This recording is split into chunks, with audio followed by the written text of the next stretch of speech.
days straight, hour and 15-minute sessions. That is insanely intense. How did that feel for you after you'd done every session and like after those 14 days? Yeah, and for folks that aren't like super familiar with that, and I'm gonna butcher the acronym, but it's basically like eye movement desensitization, I think resuscitation. So basically, someone's gonna take a finger, they put it in front of your eyes or a light bar, and what it does is it triggers something in the back of your amygdala in your brain that brings up memories. Because when you get put in a fight or flight response, fight, flight, or freeze response, some of these memories and emotions get trapped deep inside. And Mhm. so this protocol forces you to relive these events and work through this trauma basically right there at face value. Yeah.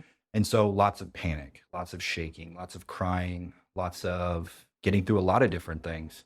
But I have a phenomenal clinician that worked with me. Shout out to Molly. I was willing to put in the work. I Mhm. think, that's a big thing is being able to understand that you want to get to a new place and get better and how you do that. So I went through all that and that was phenomenal, but I wasn't on board with all the Western type modalities for healing.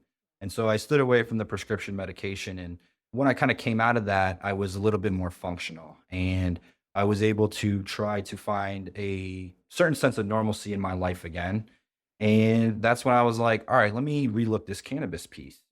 And so I started doing a little bit more self exploration, self education. I started looking at different things for my needs. And a lot of it for me is anti anxiety and chronic pain.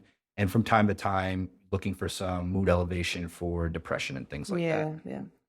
So I, jumped in as a bartender and I was just like, look, I'm going to crush everything I do. I'm going to try to be the best I can. So I was able to really use that entry point with my first cannabis job to really learn about the plant and experiment with products myself. Right. And I kind of vowed to myself to kind of have a library in my head of the different strains and different products I use and really be present with the plant when I consume to feel how it makes me feel. Mhm. Right. And not just be like, yeah, I'm about to go get high. Like, okay, if I use this, can I get X desired effect? I need something calming right now or whatever. So I feel like I've got a pretty good library in my head, a database of like certain strains and how they make me feel. And because of that, now I can go out and be like, all right, this is what I'm looking for. Okay, I know I'm going to get that from this strain. I'm going to get that from this strain. I'm going to get that from this strain. And really found a way to use it, incorporate it in my life for wellness. Yeah. I still like the recreational aspect of it from time to time, but it's more wellness medicinal for me, needing that functionality. That's so interesting that you were like, I'm just going to figure this out by myself and self educate. Of all the veterans I know, very few of them want to go to a medical marijuana doctor and get that sort of, I guess you'd call it prescription, but it's really advice on what best to try. A lot of folks like to go and self experiment and see what feels best for them. That's what I've always told my husband. Keep a journal of how these effects make you actually feel. Don't just smoke and go play video games. Like smoke, sit, feel how it feels. Is it making you anxious and energetic so you want to play the video games? That's not necessarily your nighttime weed. Hmm. But a lot of folks are too afraid to go to a medical marijuana doctor because they're afraid of what it will do on the VA side, on like with their benefits.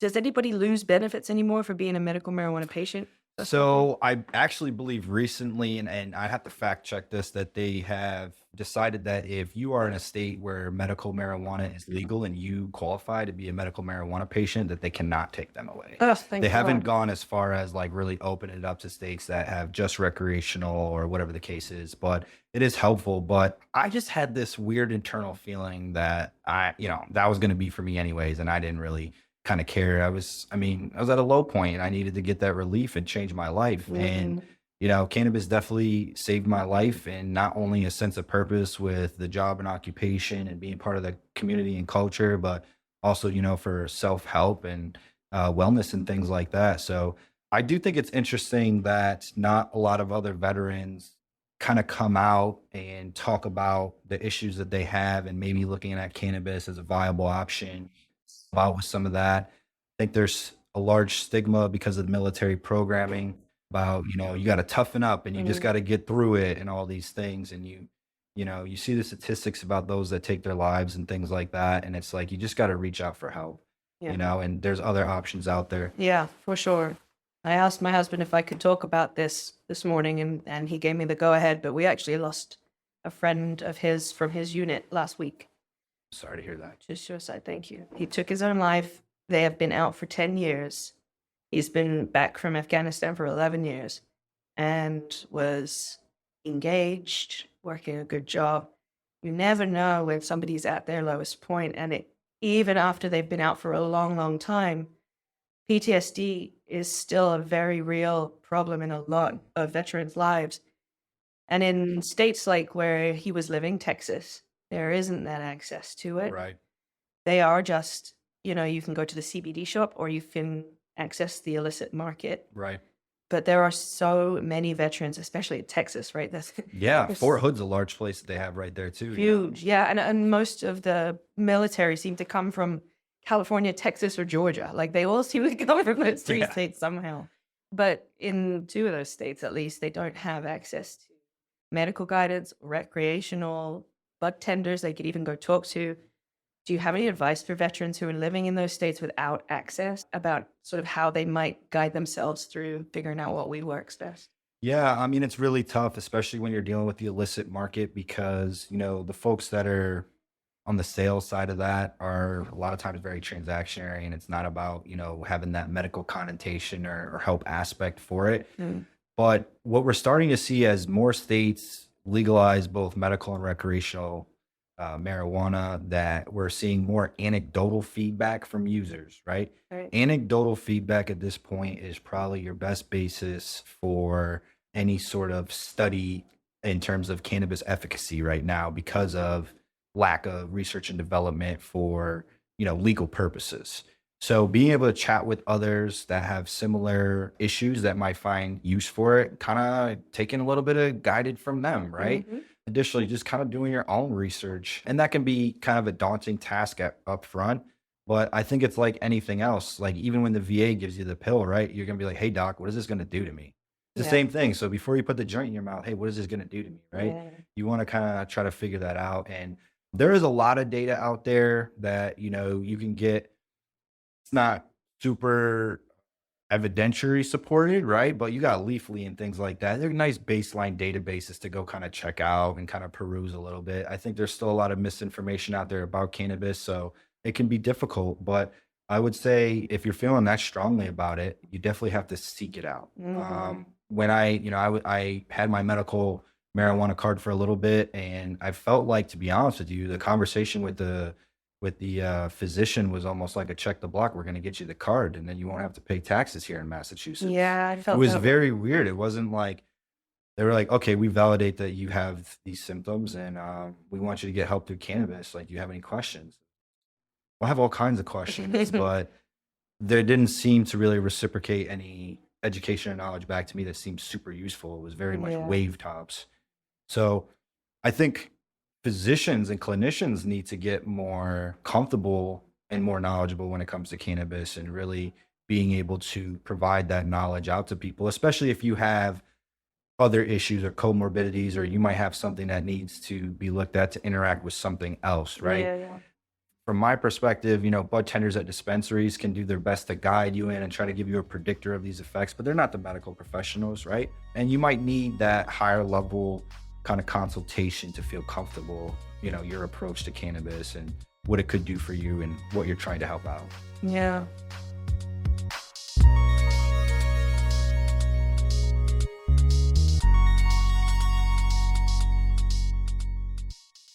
So it feels like a lot more veterans nowadays are openly using cannabis on a daily basis. Yeah. My husband last week went to Texas for his friend's funeral, and obviously you don't always get together with the rest of your unit unless it's a wedding or a funeral often. So he saw all his fellas for the first time in like 10 years. Wow. And was like, so you guys smoke? And every one of them, oh yeah, I smoke weed. Yeah, I Nice. smoke weed. Yeah, Love you it. want to puff together? And in Texas, they can get it on the illicit market. A lot of it comes from California, so it's packaged, and you can see the THC percentage. You can see the Oh, wow. terpenes in it. Like, so you can get some sort of packaging that helps you figure out what you're about to smoke on the underground market now. Okay. It's no longer sort of, a Ziploc baggie. Yeah, right. some of it. But yeah, apparently every single veteran, no matter what state you're in, they're interested in finding cannabis just to sort of help them get through transitioning to civilian life, figuring out anxiety, PTSD, pain, lots of different issues. For the veterans that are here in Massachusetts, there's a lot of different options that they can go for. They can go for medical, they can go for recreational. Is there a community though? Do you feel like there's community for veterans who are in the cannabis sort of society, in the cannabis culture? Do you find a lot of other veterans want to talk to you about their use, or are people pretty quiet about it? So I'll be honest with you. I think over the last 8, 9 months, I've had a lot more exposure to the larger scale community here in Massachusetts based on my position here as six person, be able to kind of get up and out and go to more events and meet people throughout, and it's a very small population. It's a handful of folks that I meet from time to time. There's Philip Smith from Freshly Baked Company with Jenny Roseman, both veterans, right? Mhm. And they're doing great things with their company, Freshly Baked. And what I like about them is, portion of proceeds they'll push back out to VFWs and things of that nature. Yeah. Green Meadows out in Southbridge, Mass, Patton family, right? That's right. Yeah. Large scale traditional military lineage there with the family, and they basically transitioned a large agriculture farm into cannabis, and they're doing a lot of things as well where a portion of their proceeds will go out to different organizations. So I'm starting to see more brands become a little bit more veteran centric, and a lot of those companies are also willing to hire veterans. They want to get that culture in there, so we're starting to see it on the rise. But, I haven't seen any smaller level community-esque coalitions that come out and do Mm, large scale policy advocation or anything like that. yeah. And please, if anybody listening knows, hey, reach out to me because I want to get involved, right? Yeah. Yeah. I want to push the ball forward anywhere I can for veterans. One thing that, I was able to do here, which I really liked, and I had done larger scale fundraising for like Green Beret Foundation and things like that, ad hoc. But we bring in a group of nurse practitioners from an organization called the Zala Education. We do a Wellness Wednesday once a month. We can put people in a closed room consultation for privacy. They're familiar with our menu and they're very familiar with cannabis. So kind of give you, hey, what's going on, go through the process. And so I worked with the local community leader to bring in some veterans specifically to be like, hey, I'm not pushing you to use cannabis, Right. but I want you to get educated. And if you now have the education, you can make an informed decision whether or not you want to try this path to help you with X, X, Y, or Z, or if you want to use it for recreational purposes. Mhm. But I think that because of a lot of the programming in the military and the stigma there too, cannabis is bad, it's a drug, and all this other stuff, and the fear of taking benefits away and all these things has really kind of hamstringed some veterans reaching out, going to get information, going to find out what works for them. But there's definitely folks in the state of Massachusetts that are doing it. And to your point earlier about journaling, I definitely think journaling is important. It can help you capture the different feels and effects that you get from using different cannabis products. If you're looking for specific benefits to handle X, X, Y, or Z. And one of the ways, and you had him on your podcast previously, Otha Smith, Mm, Tetragram, right? mhm. There's an app for that. And so that's a nice spot to go ahead and kind of jot down what you have going on and be able to kind of track your usage as well. And everyone's got their iPhone on them or their Mhm. smartphone on them nowadays. So yeah, that's another option as well. Yeah. So lots of ways that veterans could start getting into the cannabis world and maybe finding something that works for them. Hopefully, we're spreading a little bit of knowledge and undoing a little bit of stigma and just shining a light on just how many veterans find cannabis to be useful for them and helpful for them. Absolutely. Yeah. Interesting. Buddy of mine, he reached out to me not too long ago. He's still currently active duty. He spent 20 plus years in special operations, Wow. multiple deployments. You can assume there's been a lot going on with his career, and he's had surgeries and chronic pain, and his PTSD is unfolding.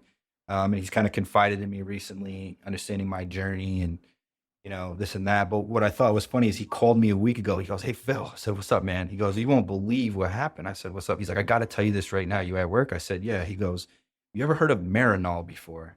Yeah, I yeah, said, yeah. "Yeah, I've heard of Marinol. That's like the old school prescription." And Marinol is like a synthetic version of THC. Correct. Correct. And so it's Wow. in pill form. And he goes, "Yeah, listen, so, they've deemed that I have enough issues across the board to actually be prescribed Marinol." So that's that's a Department of Defense, active duty. He's going to get prescribed Marinol.